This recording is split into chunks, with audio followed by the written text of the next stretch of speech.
Hey, Pretty Girl Club. So today I want to do a psychoanalysis of Amanda Seales. So Amanda Seales is a Caribbean exotical. She does some sort of acting or comedy, and this video is actually inspired by another content creator that I saw over here in exotical land, and that is Iconic Exotica. So be sure to subscribe to her channel. But this whole Amanda Seales thing, where she was recently kind of complaining about how she has been treated in the industry, it kind of made me think about people who waste their privilege and status. So when I use the terms privilege and status in reference to Amanda, I consider her fame to be a form of privilege. I don't know if she's wealthy, but I'm assuming that she got paid pretty well from being in that show. So that is a form of privilege. That's a form of status. If I'm not mistaken, I believe that her first major role was her playing kind of like this bougie light skinned girl. And so obviously you would have privilege in that case, like if you are light skinned and you're trying out for the role of a light skinned girl. But what I see happening, not just with Amanda, but with a lot of fellow pretty girls, is oftentimes we try to use our voice in the wrong place.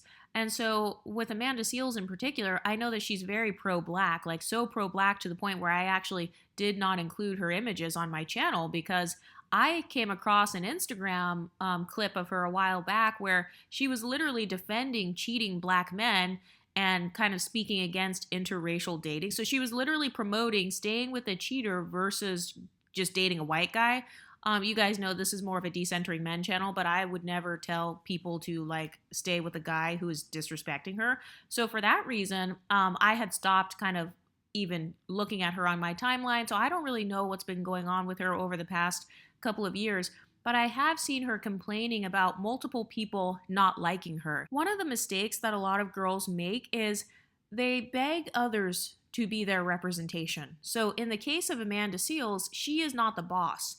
We all know that if you go to Hollywood, oftentimes other people can influence the jobs that you get. So the executive producer or the casting directors or, whoever's in charge.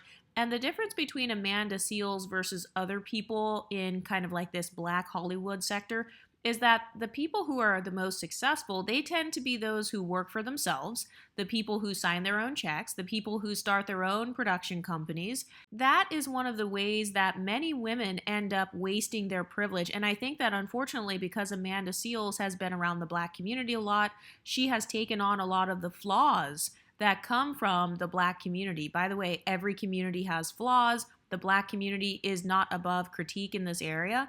So I think that one of the flaws when it comes to the black community is that people who are not struggling identify with struggle. And people who are actually privileged are identifying with being underprivileged even though they're not, because I've noticed that one of the flaws, not just in the black community, but also like in the impoverished community, like areas where they don't have a lot of money, oftentimes one of the side effects is you kind of have like a struggle mentality, or maybe your family members were used to struggling, your parents, your grandparents, your great-grandparents, all your friends, all your relationships were struggle relationships. Even Amanda Seales, when she was talking about relationships and basically supporting struggle love, or at least that's what I got when I saw this one clip of her, it seems like she has potentially been around a lot of people who have these struggle identities. And so that is a cautionary tale, ladies, because sometimes if you're around these women and men who have this victim mentality or they have a struggle mentality, it's going to be very difficult for you to level up. And another flaw that I've noticed is some people literally like to carry the weight of the world on their shoulder. And there's nothing wrong with that if you want to be a social justice warrior, but you guys know that on this channel, I tend to not associate the soft life with being a social justice warrior, or at least not for me. The way that I like to step into my power is I like to do it in a feminine way. I like to do it in a creative way.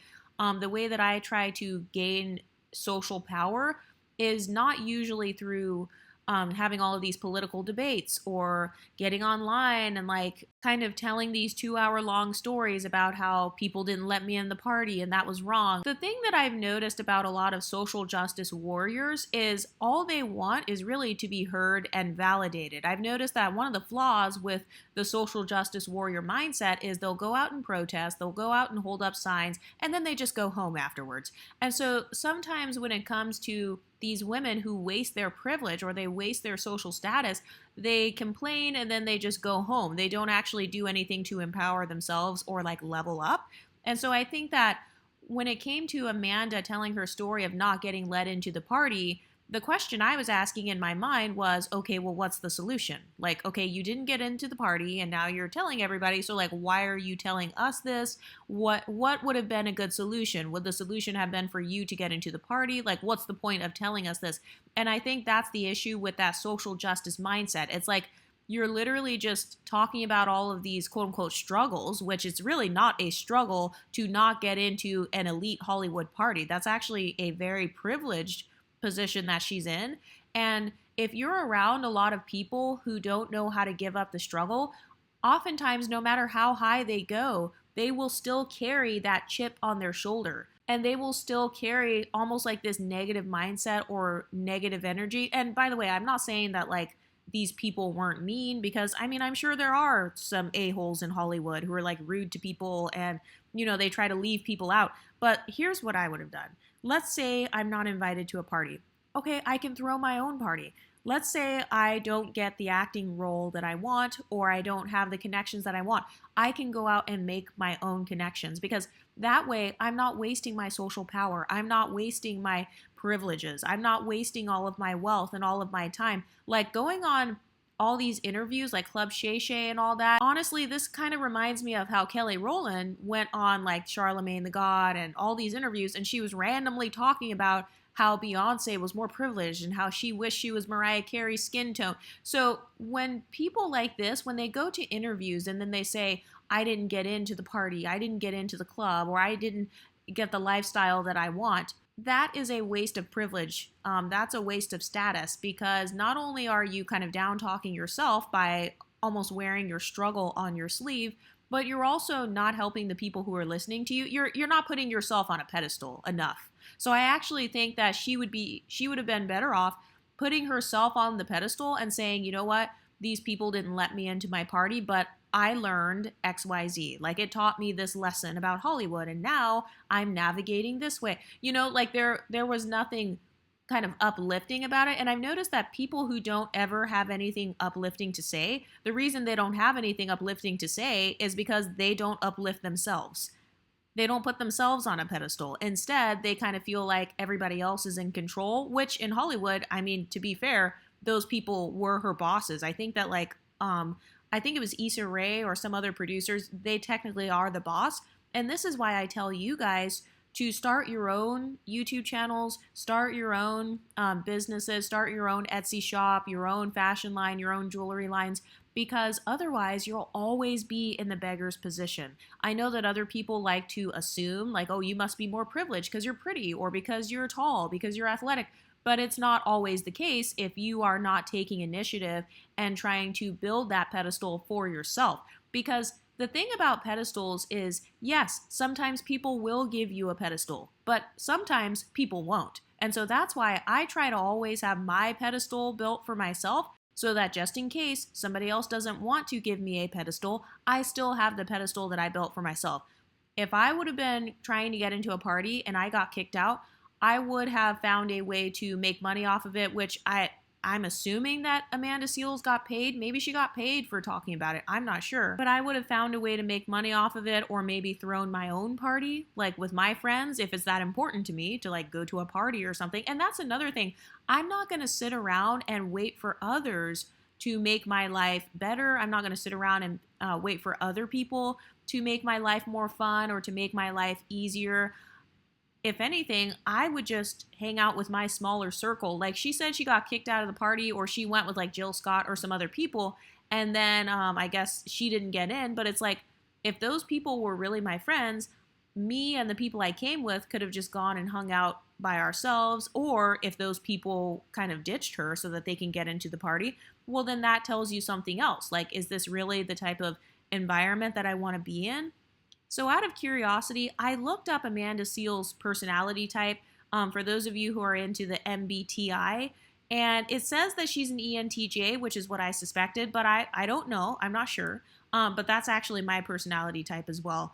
Anybody who's an ENTJ, you already know you don't work well with other people telling you what to do. I mean, I'm just saying, like, you might be able to tolerate it for so long if it's a good opportunity or if you're getting a lot of money, but generally speaking, ENTJs in particular tend to work better as their own bosses. Like, I think Steve Jobs, actually, hold on, let me look this up. Like, Mark Cuban is an ENTJ, Pablo Picasso, Steve Jobs. These people are all allegedly ENTJs. And so I feel like the positive thing about that personality type is you are an innovator. Like, you're good at taking something that was stale and old and not that great, and you're good at innovating it into something new. Of course, people are going to accuse you of stealing their ideas. But my thing is, if you didn't copyright it, if you don't actually own it, then technically it's not your idea. Plenty of people have the same idea all the time. Have you ever thought of something and you're like, oh, that would be a good invention, and then somebody else creates it and then it's like really famous? I know that's happened to me before. So it's like, to say that only one person can have an idea and nobody else could have thought of the exact same thing and it overlaps, that's actually disingenuous, and that's a bad mindset to have. But a better strategy, instead of wasting your privilege, what you could do, like in Amanda's case, what she could have done is, while she was acting on the set, she could have been like, okay, I hate this shit, like fuck all these bitches, but I'm going to stay here so I can get paid, and I'm going to examine what they're doing. How are they doing the production? How is their camera set up? How are they hiring the key grip? How are they doing the casting and stuff? And then I'm going to go after this and start my own production company. It is going to be modeled after this one, but guess what? Now I'm the boss of it. So I just took the ideas that were surrounding me, and I knew how to transmute that into my own idea where I'm the boss now. And same thing goes with the people who do these interviews and stuff. I personally, if I was like a famous celebrity or something, I would not do any fucking interviews. I would be like Beyonce. I would not do shit. I would only speak if it's like on my own platform, like my own podcast or something. I think Amanda Seales does have her own podcast of some sort. I'm assuming she does. So it's like, if you already have your own platform, why are you going to other platforms? That's something else that people do, and it causes them to waste their privilege. Like, you are bestowing your presence in somebody else's life. Like, you're allowing this person access to you, or you are going and supporting somebody else's business as opposed to starting your own. And this all goes back to that struggle mentality. It all goes back to that victim mentality, kind of like looking for handouts type of culture. And obviously, I know that not everybody from like an impoverished background or from the African American community does this, but I do think that some of those undertones could have been rubbed off onto Amanda Seales' personality, seeing as she's extremely pro-Black and seems to be very pro-Black male as well. And so those are some of the ways that women waste their privilege. It's by having that victim mentality. It's by not believing in themselves, by not believing in their own beauty, not believing in their own social power. Fame is a form of social power. So I talk about beauty being a form of social power. So is fame. So is wealth. So I don't know if she's wealthy, but fame is a form of social power, and that is something that a lot of people get jealous of. That's why I tell all of you guys, start your own businesses, start your own YouTube channels, because it's going to give you some sort of social power. You're going to no longer be invisible. Even if all you do is start a YouTube and you only have like 50 subscribers, so what? That is still a place where you've got 50 people who want to hear what you have to say. You are popping up on the algorithms of 50 people. Also, have you ever noticed how in some of the more pro-Black types of spaces, sometimes they don't really encourage starting your own thing? I've noticed that kind of the economic culture in the Black community can sometimes be like you're a consumer as opposed to being a producer. And I've noticed this is actually one of the complaints from unambiguous women about the Black men, saying that they don't actually create stuff or they don't produce stuff. And I actually think that goes back to cultural programming. This could be either from poverty culture, or it could also be from the African American culture. Like, if you think about the hip hop songs and stuff, they talk a lot about balling out, aka wasting money on chains and shit, you know, spending all your money on blunts and like strippers and all this other stuff, as opposed to investing. And so I think that some of those cultural flaws could have rubbed off onto this Caribbean exotical Amanda Seales. And this is something that you guys can think about as well. Are there things from your cultural background that could have rubbed off on you in a negative way? Are there things from your socioeconomic background that could have rubbed off on you? I know that's something for me, because my family, like a few generations up, my family was definitely, they were not always upwardly mobile. Some of my family members were very poor, but they had this mindset of, I have to work really, really hard in order to get money. I have to work super hard. I have to like work my fingers to the bone to make ends meet. I have to do all this toiling just to have money. And that actually held me back, that sort of mindset. So something you may want to do is examine the type of mindset of the people that you're around. If they have this mindset of struggle and all that, it's going to be hard for you to enjoy the privileges that you do have. Like, even if I didn't get into a certain party, or if I'm not the biggest actress, or I'm not the most famous person, I like to soak up and enjoy every ounce of attention I'm getting. I like to enjoy every ounce of pedestalization I'm getting. That's what I would be doing if I were in Amanda Seales' position. Like if I were some sort of B-list actress or something, no shade, I would be enjoying being a B-list actress. I'd be talking about acting or, promoting my acting stuff. I would be telling people online, hey, this is how I practice my script. This is how I practice what to say. This is how I prepare for auditions. This is how I style my hair. What do I think about the industry right now? I don't know. I would do some behind the scenes stuff and just soak up what I have as opposed to focusing on what other people have.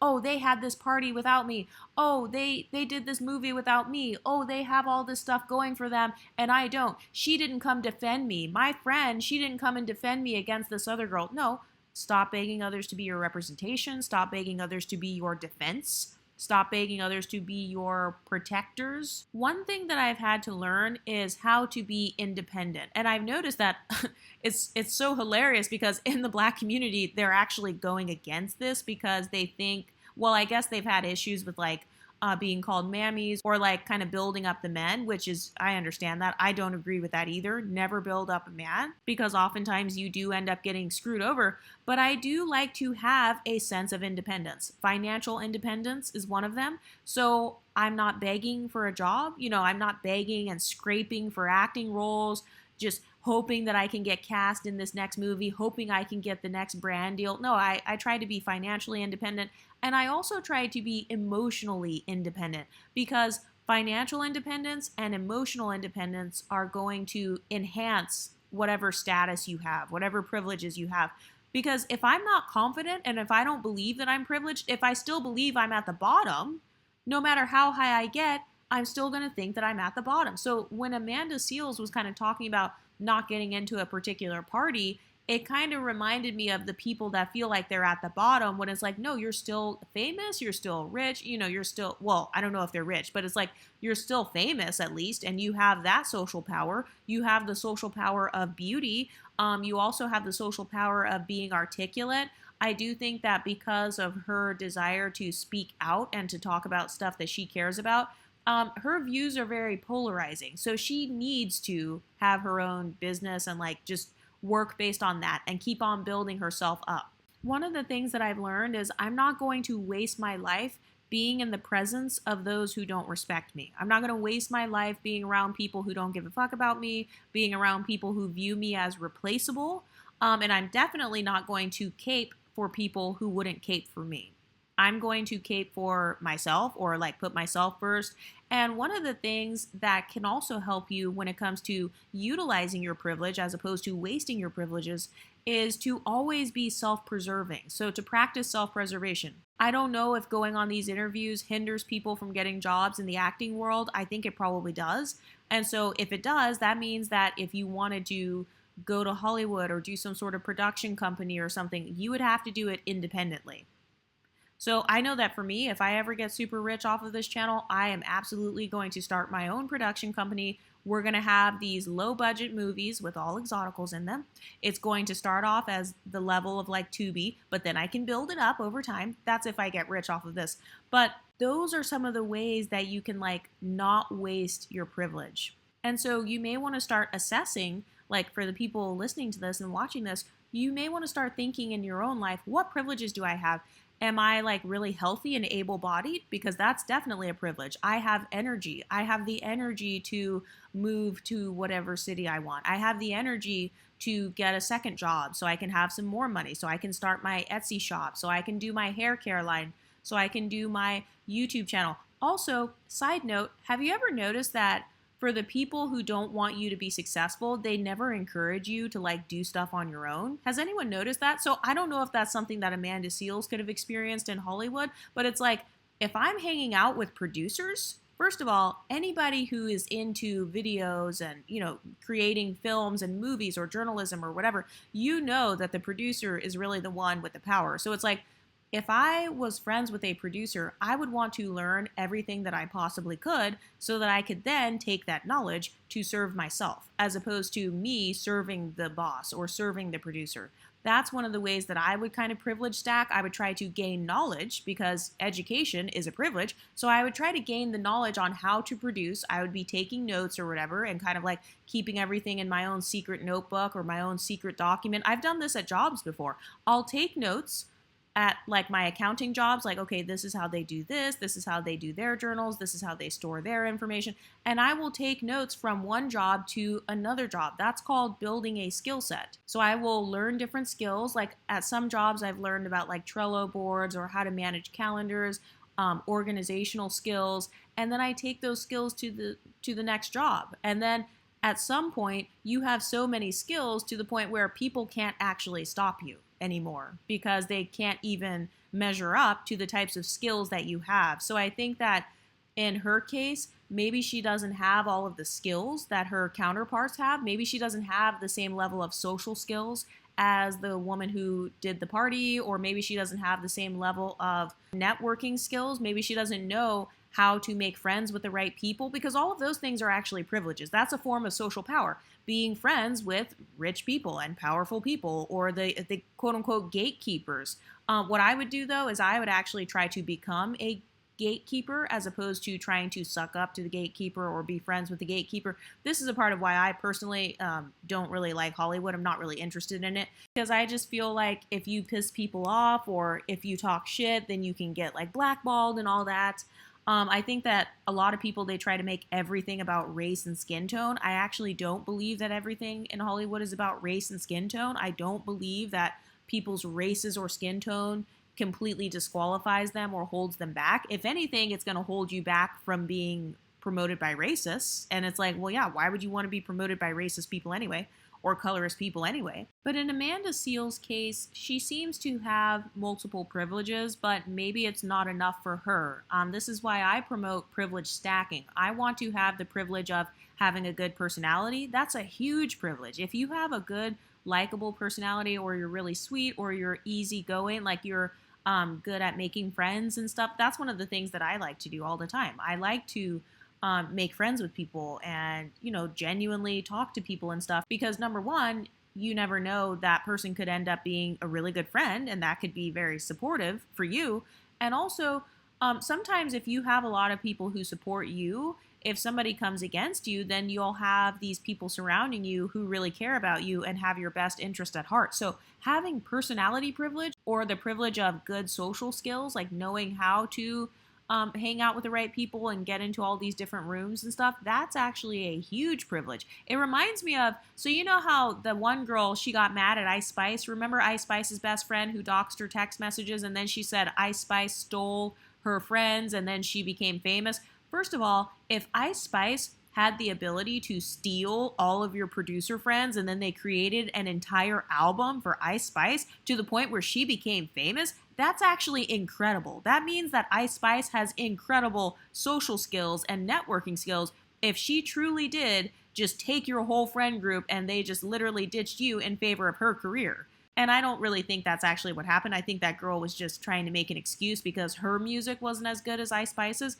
But that is something that you want to keep in mind too, though. Like I know that for me, I want to have like pretty privilege, wealth privilege, fame privilege, or having people listening to me. But I also want to have like social privilege, having connections and friendships, or like mutuals and colleagues and people that I can work with and like talk shit with or collaborate with. And one of the ways that you can do that, and I haven't really seen this as much in the African American community, I've noticed that sometimes in my experience with the Black community, or even with the impoverished community, like of all races, when the people are like poor and struggling, there's more of a competitive mindset to where like you can't tell anybody anything. Nobody's going to encourage you. Because even if you look on YouTube, notice how a lot of other YouTubers, they don't tell you as a viewer, they don't tell you to start your own YouTube channel. Of course, they don't want you to start a channel because then you could compete with them, or you can like beat them, or you can make more money than them or something. So, one flaw that I've noticed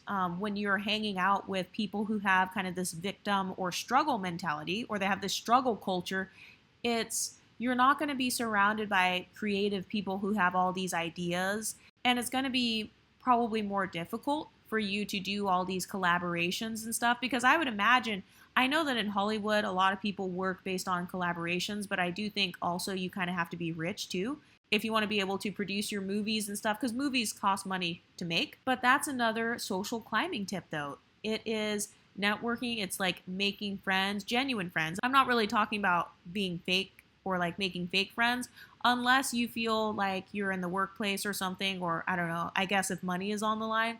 But having social skills and having the privilege of being able to connect with other people, that could be very helpful for your image. It can be helpful for your public image. It can be helpful for the image of your business or your YouTube channel.